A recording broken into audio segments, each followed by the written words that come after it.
2019 का चुनाव तो उन्होंने जाति जनगणना के नाम पे नहीं लड़ा, 14 भी नहीं लड़ा।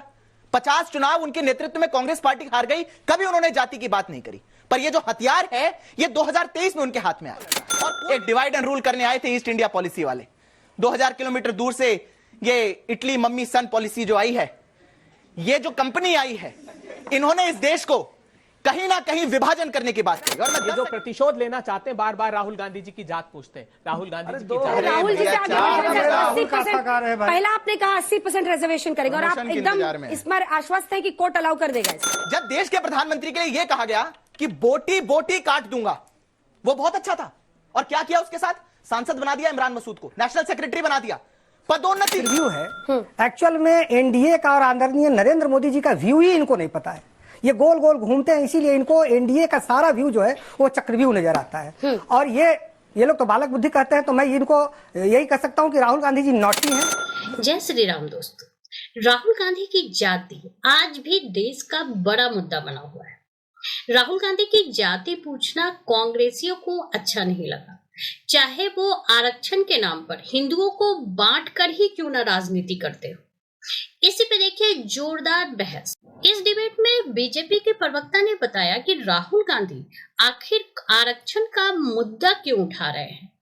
इसमें कांग्रेस के प्रवक्ता अभय दुबे की सारी पोल ही खोल कर रख दी। तो आइए देखते हैं जोरदार डिबेट। देखिए अंजना जी, हमें कोई ऑब्सेशन नहीं है और ना ही संसद के अंदर जब माननीय सांसद ने कहा था, ये टिप्पणी करी थी, तो उन्होंने किसी का नाम लिया था। पर 543 सांसदों में किसी एक ही व्यक्ति को लगा कि यह बात मेरी की जा रही है, वो तुरंत खड़े होकर के तिल मिलाने लग गए।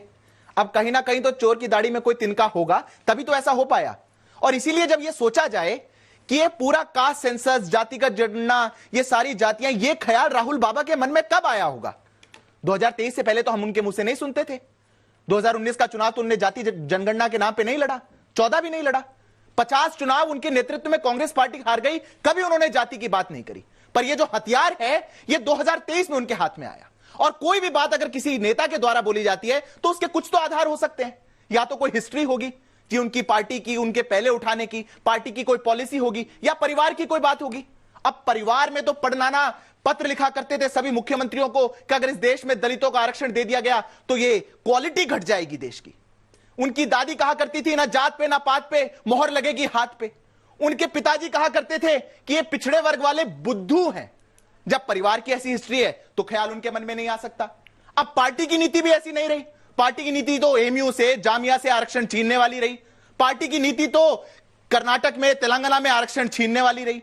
पार्टी की नीति तो काका कालेलकर कमीशन को रोकने वाली, मंडल कमीशन को रोकने वाली, एनसीबीसी को अधिकार ना देने वाली। फिर क्या ऐसी बात है कि राहुल गांधी को 2013 के बाद लगा, 2023 के बाद लगा कि मुझे बात उठानी चाहिए? अंजना जी, मैं मानता हूं यह बहुत बड़ा एक षड्यंत्र है जो कांग्रेस पार्टी और पूरी इनकी जो जमात एक है, इकोसिस्टम जो है, ये उसको लड़ रहा है। एक डिवाइड एंड रूल करने आए थे ईस्ट इंडिया पॉलिसी वाले।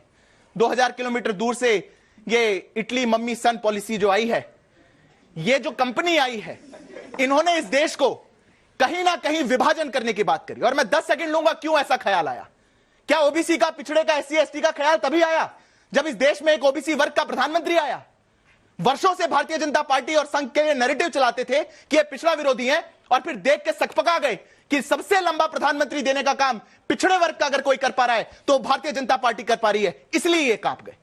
ये इसलिए डर गए क्योंकि उनको लगा कि ये एनसीबीसी को संवैधानिक दर्जा 25 साल बाद देने वाली कोई पार्टी आई तो ये भारतीय जनता पार्टी है। इसीलिए ये लग गए क्योंकि अंजना जी, जब 2023 में इनको लगा कि सबका साथ सबका विकास वाली राजनीति तो बहुत आगे जा रही है, ये सबको साथ लेकर चलने वाली राजनीति इस देश को परिवर्तित करके विकसित भारत बनाने की बात कर रही है, जब इस देश में लगा कि हिंदू आस्थाएं और अस्मिता एकजुट हो रही हैं, तब ये डिवाइड एंड रूल वाली पॉलिसी लेकर के आए और इन्हें सोचा इस देश को जातियों के आधार पर बांटा जाएगा। इसलिए ये लड़ाई अधिकार की नहीं है, ये लड़ाई प्रतिकार की है। क्यों ना कहा जाए कि आपकी पार्टी लोगों की आंखों में धूल झोंक रही है।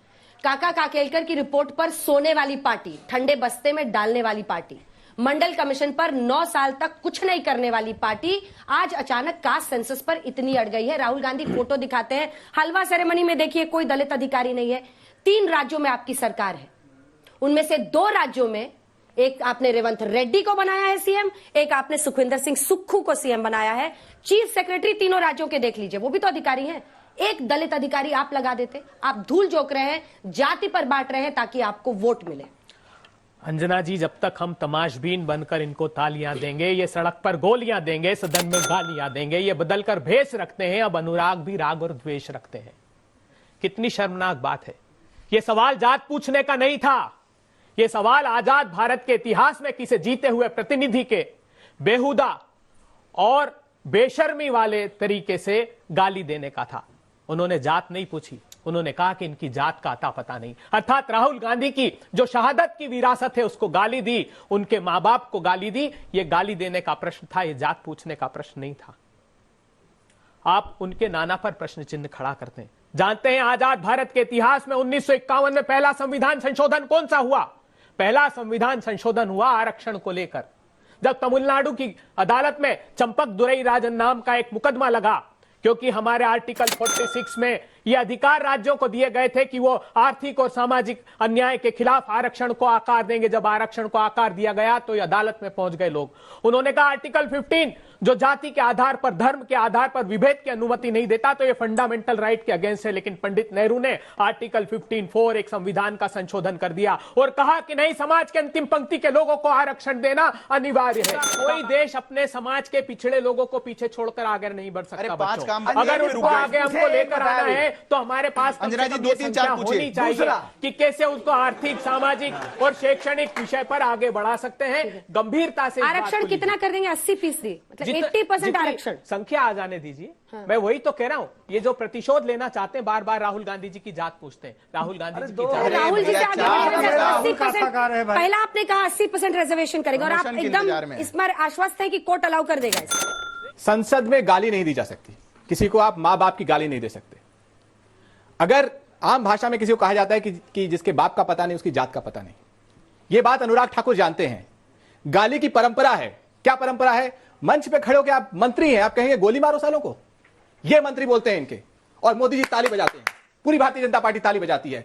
उस समय जब अनुराग ठाकुर बार बार, उनको लगा कि वो चुटकुला सुना रहे हैं, बार बार साफ तौर पर राहुल गांधी को गाली दे रहे थे कि जिसकी जात का पता नहीं वो गणना की बात कर रहे हैं। इसमें दो बातें हैं। जब वो बार बार गाली दे रहे थे, समूची भारतीय जनता पार्टी ताली बजा रही थी। उस गाली से देश के प्रधानमंत्री इतने प्रभावित हुए, जिस प्रधानमंत्री ने नीतीश कुमार जी के डीएनए का के बारे में सवाल किए थे, नीतीश कुमार जी को गाली दी थी। पूरे बिहार में बाल और नाखून का टेस्ट किया गया था समूची जेडीयू ने, जो उनके सहयोगी है। एक परंपरा है भारतीय जनता पार्टी के लोगों में कि नाना को गाली दो, दादा को गाली दो। अगर मैं इनसे पूछ लूं, भारतीय जनता पार्टी के सहयोगी दल हैं, कि नरेंद्र मोदी जी के दादा का क्या नाम था, नहीं पता किसी को, यहां पे किसी को नहीं पता होगा, आपको भी नहीं पता होगा। ये क्या तरीका है? बाप दादा को गाली दे रहे हो, संसद में खड़े हो, बीच में मत टोकिए। आपके दादा स्वतंत्रता सेनानी भी नहीं थे। आपके दादा जेल गए थे अंग्रेजों से लड़ते हुए? नहीं गए थे। नहीं गए थे। स्वतंत्रता सेनानी 10 साल जवाहरलाल नेहरू जेल में रहे थे। जेल से उन्होंने डिस्कवरी ऑफ इंडिया लिखा, जो कि सब पढ़ते हैं। तो ये बीच कोरा बहस मत कीजिए। दूसरी बात, पर जब आदरणीय प्रधानमंत्री की जाति के बारे में कहा जाता था तो घनश्याम जी कहां जाते थे? जब भारत जोड़ो यात्रा में राहुल गांधी माइक पकड़ के प्रधानमंत्री के लिए ये कहें कि जाति बदल ली गई, जात का पता नहीं, मौत गांधी जाति बदल ली गई, ये ओबीसी नहीं है, कोई जाति बदल सकता है क्या? मैं आपके बीच में नहीं बोला था, तब कहां गए थे? जब आपने प्रधानमंत्री के लिए कॉलम में भरेंगे, आप सुनेंगे बात, बारी बारी से बोलिए, एक सेकंड प्लीज। आपके बीच में नहीं बोला था। जब देश के प्रधानमंत्री के लिए यह कहा गया कि बोटी बोटी काट दूंगा, वो बहुत अच्छा था। और क्या किया उसके साथ? सांसद बना दिया इमरान मसूद को, नेशनल सेक्रेटरी बना दिया, पदोन्नति, गाली देने वाले को पदोन्नति। 100 से ऊपर गालियां दी प्रधानमंत्री को, 100 से ऊपर, नेशनल टेलीविजन पर, संसद के अंदर, संसद के बाहर। उनकी मां के बारे में क्या कुछ नहीं कहा गया। आज इनको गाली आती है। यहाँ मम्मी कोई गाली नहीं दी गई। अभी मम्मी कह रहे थे, मम्मी कहना गाली है। ये संस्कृति भारतीय जनता पार्टी की है कि नेताओं के माँ बाप के बारे में, नाना नानी के बारे में इस बहस में, आज की वो अपनी मम्मी को क्या कहते? अरे इसमें क्या गाली हुई? इस बहस में इसमें क्या गाली हुई? आपको मैंने कहा कि मम्मी करते हुए आए हैं, मैंने नहीं कहा। अरे आपको बुरा लगता है, वो इस बहस में को क्या कहते हैं? आप ये बताइए। प्रवचन मत दीजिए, मम्मी को ही कहते हैं ना। इस मंच पर आप मत प्रवचन दीजिए, मेरे बीच में मत बोलिए। नाना नानी, दादा दादी, ये महत्वपूर्ण है अंजना जी, महत्वपूर्ण है। मैं जानता हूं ये चाहिए कि विषय भटक जाए।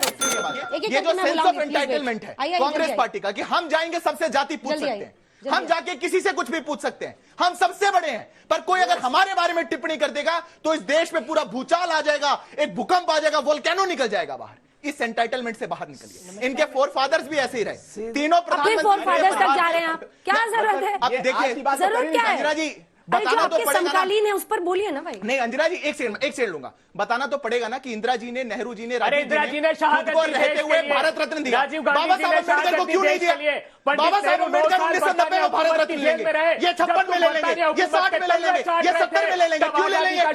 क्यों ले लेंगे? आप बताइए ना। बूढ़ी गांधी आप अगर पिछड़ों के हितैषी हैं तो बाबा साहब अम्बेडकर को क्यों नहीं दिया भारत रत्न? अब आप झूठ बोल रहे हैं। धीरेन्द्र जी, सवाल यह है कि कास्ट सेंसस तो आप लोग भी कहते हैं कि करना चाहिए, सुन नहीं रहे, या आप लोग दबाव में है, क्या वजह क्या है? क्योंकि अब तो जेडीयू और टीडीपी ना हो तो इनकी सरकार ना चले। अंजना जी, सबसे पहले तो मैं कह रहा हूं कि हमारे नेता आदरणीय चिराग पासवान जी ने और हमारी पार्टी का स्टैंड बड़ा क्लियर है कि होना चाहिए गन्ना। जातीय गन्ना होने से बहुत फायदा मिलता है, लेकिन आरक्षण की दुहाई देने वाले की एनडीए की सरकार आएगी तो आरक्षण समाप्त हो जाएगा, ये अभय दुबे जी की पार्टी यही कहा करती थी। लेकिन कल जो सुप्रीम कोर्ट का फैसला आया है तो सबसे पहले तेलंगाना ने बोला है कि मैं इसको लागू करूंगा, तो इनका कहा गया ये छद्म आरक्षण वाली बात। और ये जो राहुल गांधी जी कहते हैं अंजना जी कि ये चक्रव्यूह है, एक्चुअल में एनडीए का और आदरणीय नरेंद्र मोदी जी का व्यू ही इनको नहीं पता है। ये गोल गोल घूमते हैं, इसीलिए इनको एनडीए का सारा व्यू जो है वो चक्रव्यूह नजर आता है। और ये लोग तो बालक बुद्धि कहते हैं, तो मैं इनको यही कह सकता हूं कि राहुल गांधी जी नॉटी हैं। किसी को क्या है? अब कुछ भी चिराग जी के लिए कोई ऐसा बोलेगा अच्छा लगेगा आपको? नहीं, देखिए, अब नॉटी कहना कोई गलत बात है क्या? मैं लोगों से पूछता हूँ कि नॉटी कहना कोई गलत बात नहीं है। इस डिबेट को लेकर आपकी क्या राय है, हमें जरूर बताएं। हमारे साथ जुड़े रहने के लिए चैनल को लाइक एंड सब्सक्राइब करना ना भूलें। Thank you so much.